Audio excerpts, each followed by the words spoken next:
sampling design process. And I have 6 steps, so it's pretty basic. First, you always want to state your study objectives, and we'll talk more about these in a second.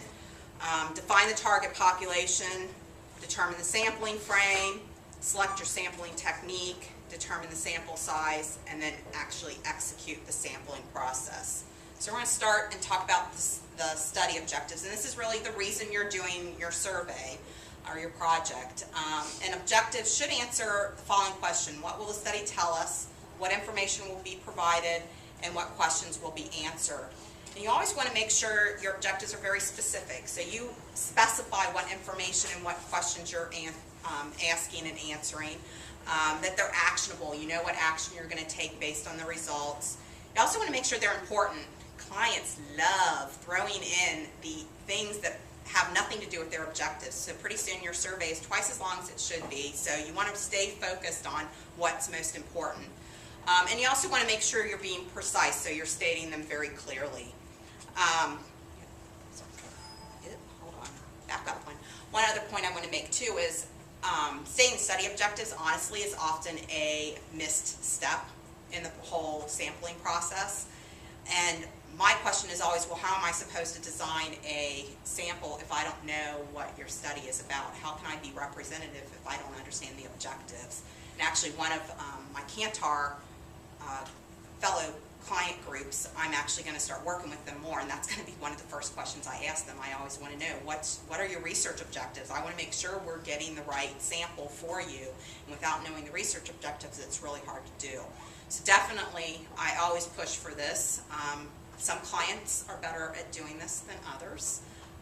P&G is actually excellent at providing study objectives, so I probably got a little spoiled because I worked with them for almost 11 years, so I always got study objectives from them, and usually their study objectives were pretty good. Every once in a while they might not be as clear, but definitely very important. And Susan, sorry to interrupt, yeah. But one of the things I try to drill into these students is that we need to know from our client what decision or decisions are you going to make based on this research. That's what guides the objectives. In this case, it's a pretty big decision of whether to change the song list or not. That's what drives this research. So they actually had to provide a proposal with research objectives in it.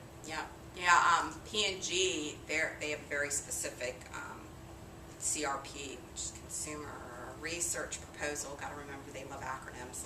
And they have an actual section that says actions to be taken. So they're very clear on, we plan to move forward with this, and they'll be even more clear in other sections, and we have to score at least a 35% on this, or it needs to be in the top tertile of our database. I mean, they're very specific to make sure they can get through their research gates and they're not moving forward with a product that may not meet needs. So definitely objectives, extremely important.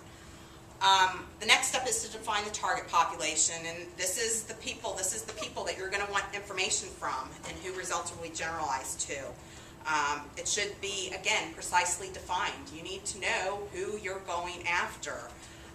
And you probably want to state who should and should not be included, because sometimes the people you're excluding are as important as the people you're including.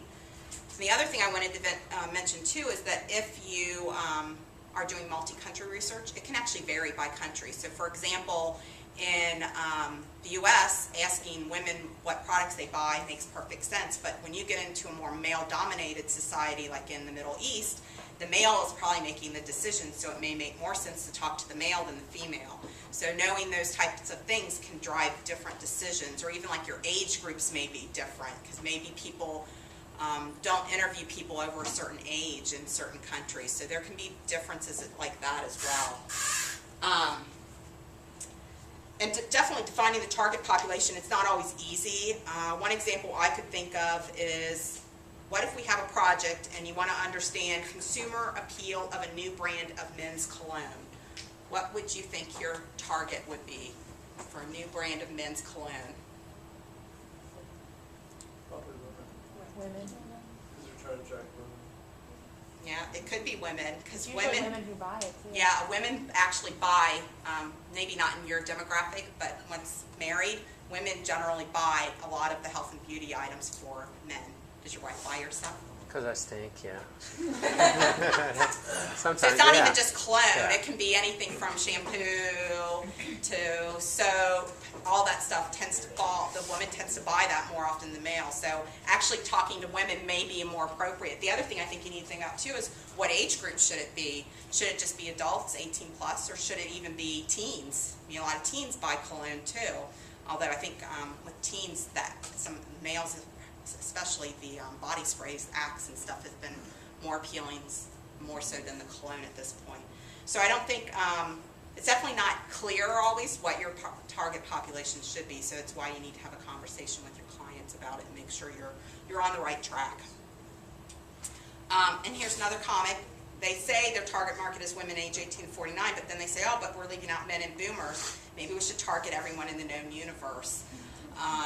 I think this really points at you don't want to go too narrow, but you also don't want to go too broad. So you need to reach some happy medium. You don't want to miss a group, but then you don't want to make it so broad that maybe your idea isn't appealing, and you've wasted a lot of money collecting results from a group that's never going to consider your product. Then the next step is to determine your sampling frame, and we did talk about this, that this is a list from which the sample is to be drawn. And as I think I mentioned before, it can be an actual list, or it can be a set of directions for identifying the target population. I did have a few. Hold on. I want to make sure I don't forget any of my points that I wanted to make. I think the big thing here is a sample is only as good as its sampling frame. So you really need to keep in mind, does your frame cover everybody it needs to cover?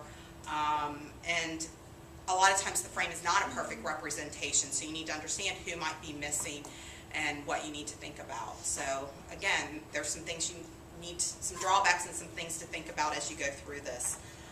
And I think I said in much of our work, our sampling frame is our panel. So it's my survey, Lightspeed My Survey panel. Susan, if a sample is only as good as its sampling frame, if we don't have a sampling frame, does that mean we don't have a good sample? I mean, there's lots of research. Actually, that probably leads into my next point very All well on determining your sampling technique, because it's actually then you don't have, you're using a non-probability sampling technique. So there are two types of sampling techniques, probability and non-probability. A few of the key differences is probability, it is random selection, while the non-probability, it's based on researcher judgment. So that your convenient sample that you're talking about for your study is actually based on your judgment. You're choosing people. It's not so much a random selection. With probability, every population member has a chance of being selected, and you can actually calculate that probability of selection. On the other hand, everybody doesn't have a chance of being selected with non-probability, and you don't know the probability of selection. If you're a statistical purist, you would say that the probability sampling is usually more rigorous than the non-probability. But at the same time, the non-probability can often be more practical. It's less time consuming, more cost effective. And honestly, some of the research I've seen now is with some controls, non-probability sampling can be as accurate as probability sampling. But that's definitely an ongoing debate in the industry. Every so often you'll see somebody's written a paper again and they're going back and forth on probability versus non-probability sampling. So it does come up every so often. We are using non-probability sampling. Most of any of the online panels are using non-probability sampling. So a good portion of the marketing research work being done in the US is non-probability sampling based. There's one panel that claims to do probability sampling. Knowledge Networks has a panel that they've recruited through a probability sampling method. And they actually I think they give people, might be television internet access if they don't have it. So they claim to be doing probability sampling, but once they get their panel, they're doing non-probability sample to actually build their sample for their individual studies. But that's the only one that I'm aware of that will claim any type of probability sampling within the industry. Any questions about those? You can spend a whole day on probability, non-probability, and specific techniques.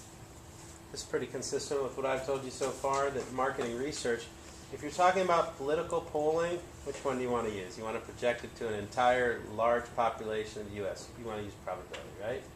If you're talking about people who drink Mountain Dew at least 3 times a week, you're talking about non-probability sampling generally when you start screening down to product usage. Some polling that will be done via non-probability sampling. I think Harris is one that has made some type of adjustment to try to better predict using a non-probability sampling. So there are some that will try to do some of the things that you're trying to project or generalize, they will try to do with non-probability sampling methods. So it's become a really fuzzy gray area, honestly. And even if you, honestly, my argument too, whenever somebody questions, oh, but your method isn't as rigorous, I'm like, well, think about random digit dialing, which is probably the key type of probability sampling.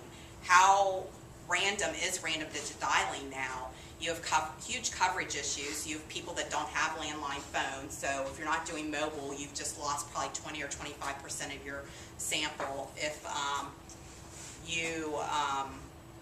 people screening calls with caller ID, so you don't get people. So I would question how random and how representative even probability sampling is at this point, at least in the United States. So you can make a lot of arguments on both sides.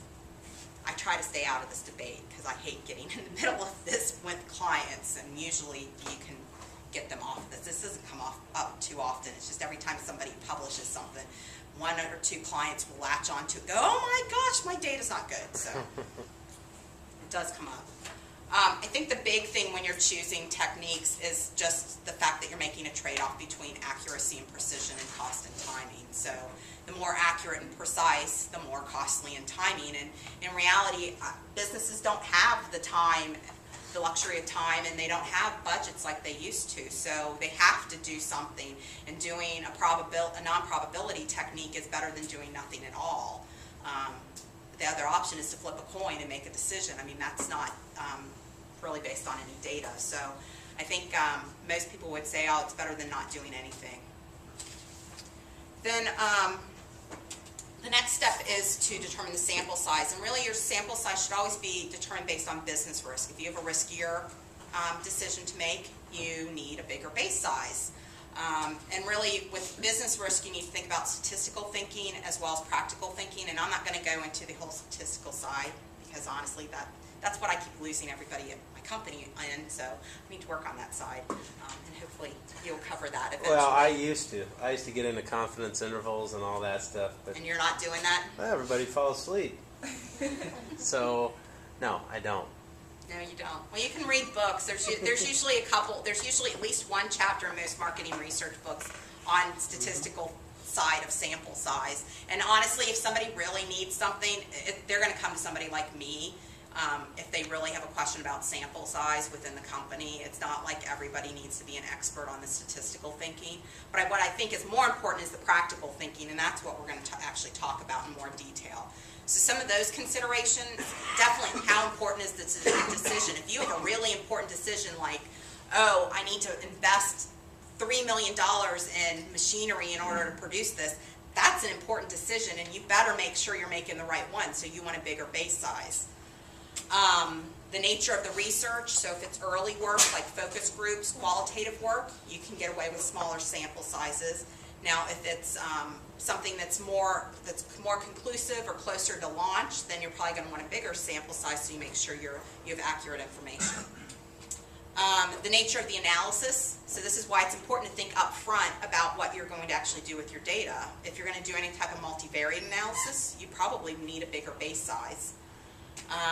Subgroups that need to be examined, are you going to be able to get a readable base? Aaron was just talking about needing males and females and maybe age groups, so are you going to get your readable base with with what you're doing? Or do you need to set some quotas? Another way to do it is if your total sample size isn't going to give you a readable base on a key group, is you can actually oversample for that key group. So instead of getting more of everybody that you don't need, you get, oh, I need more females, so I get more females than what I actually need, and I mark them as being kind of over quota, so I can fill up my rep read, but then I also have the extra females to actually be able to do analysis on. So there's a few options there on ways to improve a subgroup representativity. You also want to take into account how big the population is, because if your population isn't as big, you don't need as much sample. You don't have as much sample to start with, but there's also statistical differences when there's a smaller sample or smaller population size. Budget and timing constraints, I think we talked about that. That definitely is a big driver of what's practical. You don't want to design something that is outside the scope of the budget. You also want to think about incidence and completion rates. So incidence is the percent of people who have whatever you're looking for. So maybe I'm looking for Tide users, and that incidence is 50%. So I expect 50% of my sample to be Tide users.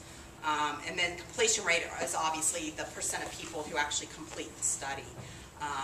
So both of those things affect how much sample you need to send out to start with in order to get the number of completes you actually want. So it's important to know both of those, and incidence is really key. That's one of the big things that my company always asks about, is what the incidence is, and it really does drive price and cost. And sometimes it drives the ability to even do the study. It can be impossible to get what you need if you have a really low incidence. What sample size will be perceived as credible? I think a lot of people have a hard time believing that a sample size of 400 can represent the U.S. Well, statistically speaking, it can. But if your audience is more laymen who won't understand the statistical aspect of that, you might want to do a bigger sample size just to try to build up that credibility and make people believe your results. And then finally, what sample size is feasible, which kind of goes back to the whole incidence. If you have a really low incidence, I mean, we do studies that they're looking for a group that's like 10% incidence or lower in the population. Even our large panel can't always support that work, especially if it's an ongoing study and you need 200 completes per month over the next 12 months. So you really need to think about what's feasible, what can you actually give them, and you may need to adjust expectations if you can't meet those, or we sometimes go outside too, but even that sometimes can be hard. I was consulting on a job this afternoon that they were going outside and they were still having trouble getting the number of completes they wanted. So sometimes I think they're being unrealistic in what they're asking for, and they need to have a more serious talk with their clients about what they're looking for too. So any questions about those practical